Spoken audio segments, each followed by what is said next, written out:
Hey, oozes and bunnies. This is a preview of the most recent Party Planning, an extra podcast that the Join the Party crew makes for our Patreon. If you want to listen to the whole thing, go to patreon.com/jointhepartypod. Check out this preview.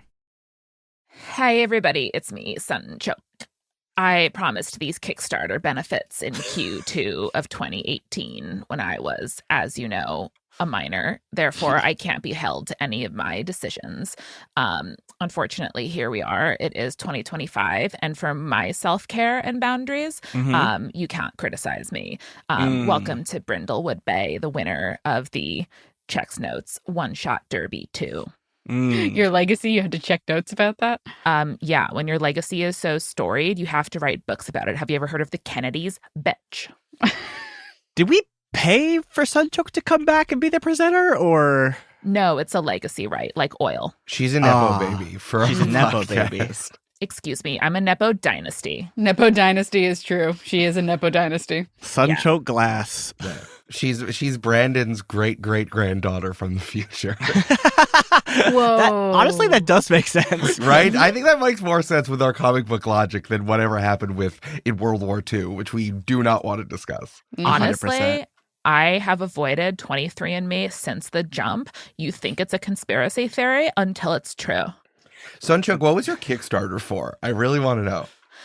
It was for crystals to put in your yoni that make podcasts vibrate a little better. Wow, Yeah. You're stealing me you're stealing the word yoni that I used and you all dumped on me for. And now Sunchoke is saying yoni and everyone's like, great Sunchoke, incredible. Thank you. Eric, that's feminism. When a woman does it, it's different. Oh my God, I hate being in 2025 for only this reason and no other reasons. Well, sense. should we quickly move away from the yoni and then move into the game then, Eric? Well, the woman who says yoni all the time is dead, so I think that would work. Unfortunate. Brandon, Sorry, Brandon. rip. Rip, Brandon. Rip. Brandon, just like real quick, can you rattle off 3 of your lovers right before your character died? Oh, yeah. There was Steve, who was a plumber. There was Paul, who was a carpenter. And there was, let's see, what's another? Steve wasn't a disciple, but John, Mark. John? Another disciple. My first one was Steve. Listen, the new Pope's Leo. Everything is possible. Brandon is rattled because of the new Pope. I know, I know. Yeah, he really threw me off my game. Hey, guys, do you want to play Brindlewood Bay? Yeah. Wait, but I didn't prepare, so who's running the game? Oh, shit. I'll do it. That's fine. Oh, okay, Oh, Brandon, okay. you do Oh, it. cool, Yeah, cool, Brandon, you thanks. do it. Great. Yeah. It's super easy, right? You could just like do it anytime with no preparation whatsoever. Yeah, I didn't make any notes. So. Especially at 9:13 in the morning. Well, I think we should get started. So if you're ready, let's dive into the game. Why don't we dive into the game? Dive into the game. Wow. Dive into the game is one of the. Oh, see, look, I'm a good player. I actually read the book. Dive into the game was the 23rd book written by Amanda Delacorte. Wow. It was a pirate. It was a pirate scuba diving mystery. I That's love really a good. scuba diving mystery. That's when Amanda Delacorte learned how to scuba dive, and someone died because of the bends, but really it was blowfish poison. That was a hard one. I remember Did that you like one. a poison gas in the canister? That would be a good like red herring. Oh, that's good. The sexy chapter is called Rapture of the Deep. Good. Which is the term they used for the bends before they called it the bends. Really? Mhm. Hell So yeah. the Benz was just sexy until they stopped calling it that? Yeah. That's fun.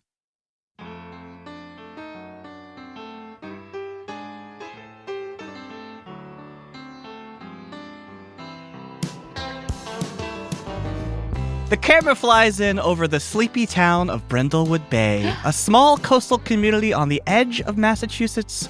The water in the bay is calm, and spring has finally begun to peek its head out of the soil.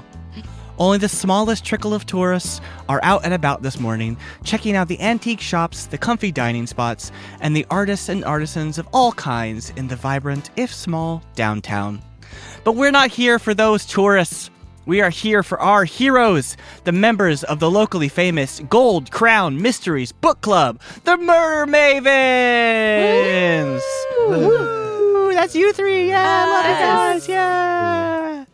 I know it's been 100 years since we did our characters, so I want each of you to reintroduce your characters and then maybe do a little cozy little vignette of what you're up to right now this morning. Because obviously, as we all know, the murder mavens wake up at 5 a.m. every morning. Mm-hmm.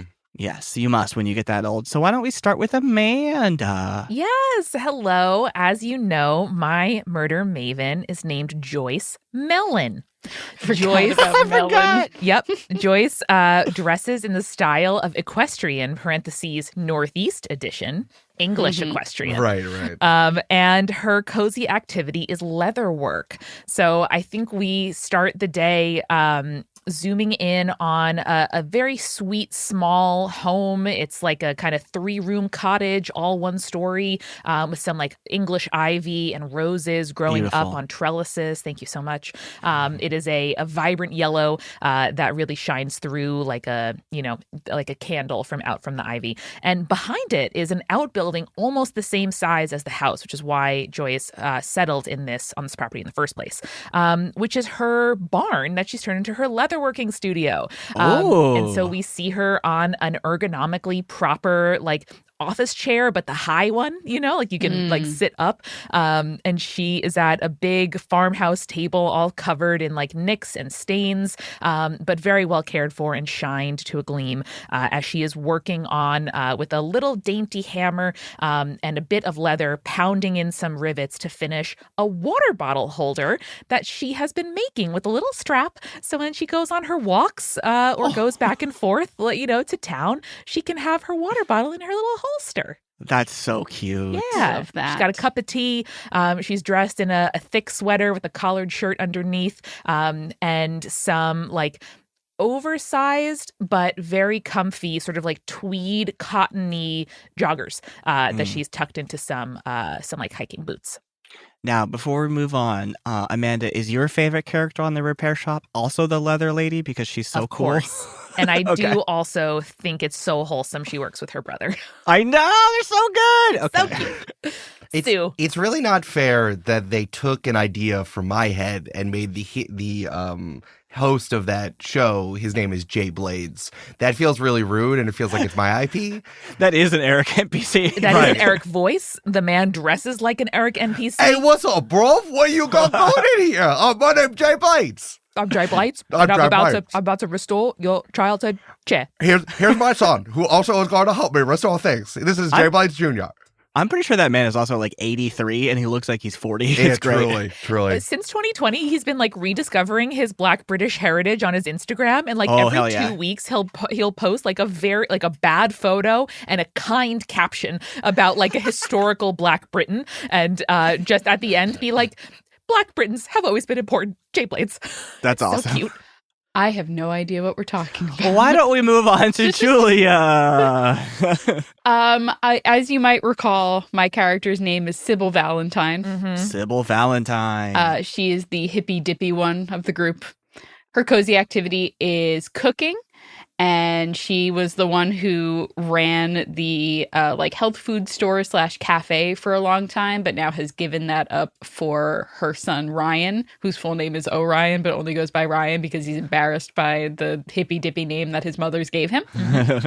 And When he I goes think, on Tinder, he tells the girls immediately everything he knows about when he was born, what time, what latitude. Immediately, he knows it at his fingertips. he goes, I noticed that you mentioned you're a Sagittarius. Here is my entire birth chart, and you can decide whether or not we're going to move Just forward from here. sends them a PDF. Honestly, Love it. He has it saved to his phone. It's I one love of that his for him. profile photos. It's like Yeah. him with a cat, him with his mom's, him in a garden. well, it's a photo. I think of a leather-bound book that has all of this like It's handwritten. and then they can just have that. Yeah. Beautiful.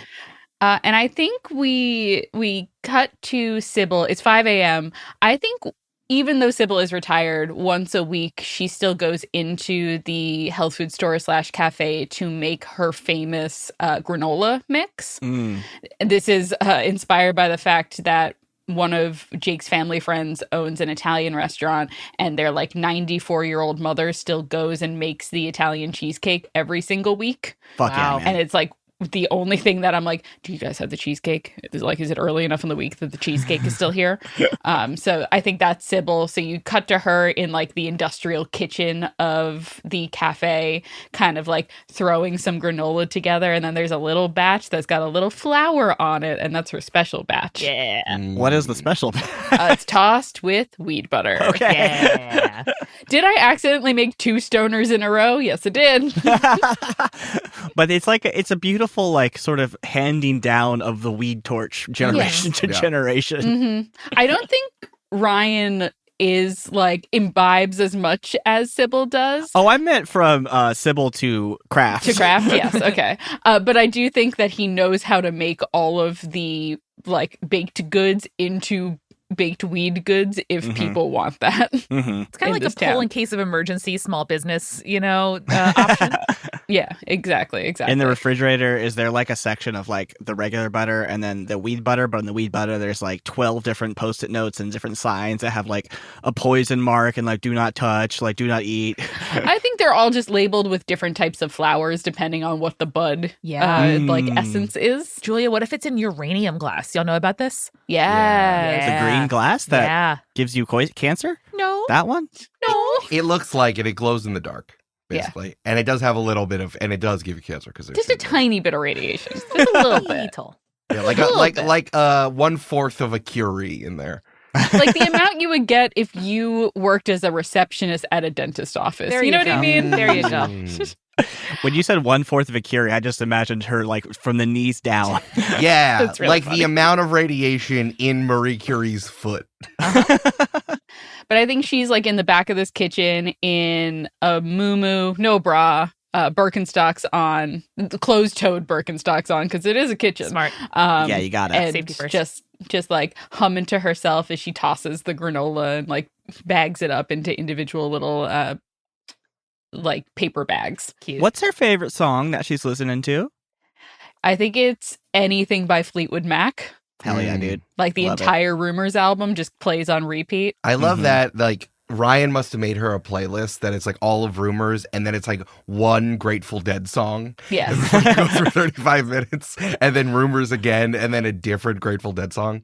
Yeah, she has real Stevie Nicks energy now that I think about Oh, it. of course she does. It's Yeah. everything's very flowy. Love it. No bras whatsoever. Did we do a goat that was named Stevie Nicks? Why do I have an association Probably, of that's goats probably and Probably. Stevie Nicks in my Sounds head? about right. It must have been. Thank you so much, Sybil. Eric, would you like to introduce everyone to your character? Or Yeah. reintroduce? I'm playing Billy Blitzer Reindorf. Hell yeah. And I think that Billy's a little bit different from when we first met her. I think she still has the style of all of the Cardigans. She has incredibly intricate, if not slightly disassociating images on her cardigan, just like some spooky moons, maybe a goat that's looking at you on your cardigan. Hell yeah. Her cozy activity is baking, but even at 5 a.m, Billy's not at home. Ever since the murder of her good friend Violet Buford, she has not wanted to spend as much time at home. She spends time out, whether going to the prison where she distributes all of her extra baked goods. But now she gets up at 4, does all of her baking, and then goes immediately to the farmer's market, which she has kind of just coalesced around her. She started just like setting up a stand down on Main Street, and then like depending on if it's actually the weekend, like on Friday, Saturday, and Sunday, other people have started to show up. Eric, that's my dream. You just described my dream. But like to on me. Wednesday, you're just there by yourself because who else is out at 6 a.m? I'm cool with that. with your stand. And she has breakfast. She has breakfast items like little quiches. She has cupcakes. When you cut into them, it's incredibly bloody inside. And of course, in honor of her departed friend, there's some boob cupcakes. Yeah. Yes, if anyone doesn't remember, Violet Buford was my character who, in order for me to GM, must die. That's true. Yeah, that's true. Sorry, they're Yoni cupcakes. I shouldn't have said otherwise. Oh, Yeah. of course, of Yeah. course. We of got course. there. For Yeah. sure. So I think that right now we're seeing Billy set up it's 5 a.m, even when the other women are getting up. Billy is setting up the folding table, the camping chair that she sits in, and the pop-up tent. And there's a sign out front that says, "Don't eat that. Eat my stuff." Damn. Effective. I like it. To the point. Cute. Real quick, all three of y'all, how did my character get murdered, and what was the mystery you solved? Oh, that's a really good question. I think that there was actually a serial killer called the Birch Tree Butcher that took out Violet. No. The thing about it was that everyone kind of assumed that this was a love accident gone wrong. And I think that's why it took so long for anyone to figure it out, because the motive did not fit with the rest of the Birch Tree killings, where usually they get pulled at where there's like blood stains in birch tree groves out in the forest there. But we had noticed that in your lovemaking sauna that there was some scraps of birch, which didn't really make sense with the rest of the wood in there, and that's how we all put it together. It's too smoky. It's not a clean burn. You'd never use that in a sauna. Yeah, why would you? That doesn't make any sense. Too wet. Too wet. Not That's something what- Sybil typically said during her inner life, but Violet. Violet. Yeah. Violet. This doesn't make any sense. It shouldn't work like this. She wouldn't allow woods that get damp to go in her sauna. She makes the woods damp herself. She's the And then they go dampener. in her sauna. Yeah. Different emphasis. Mm-hmm. And the ghost of Violet just says, "Oh, good job for you three. Good job. Good puns. Yeah, Good job. and I think that the ghost of Violet Billy just always feels like the ghost of Violet is haunting her around her, and she's really throwing herself into her baking and her work here. And I guess it's even more dark, the fact that I don't know if you remember my Maven move, but that Billy goes to the prison and gives cupcakes out and talks to all of the violent criminals in there, including the BTB is in there as well. BTB.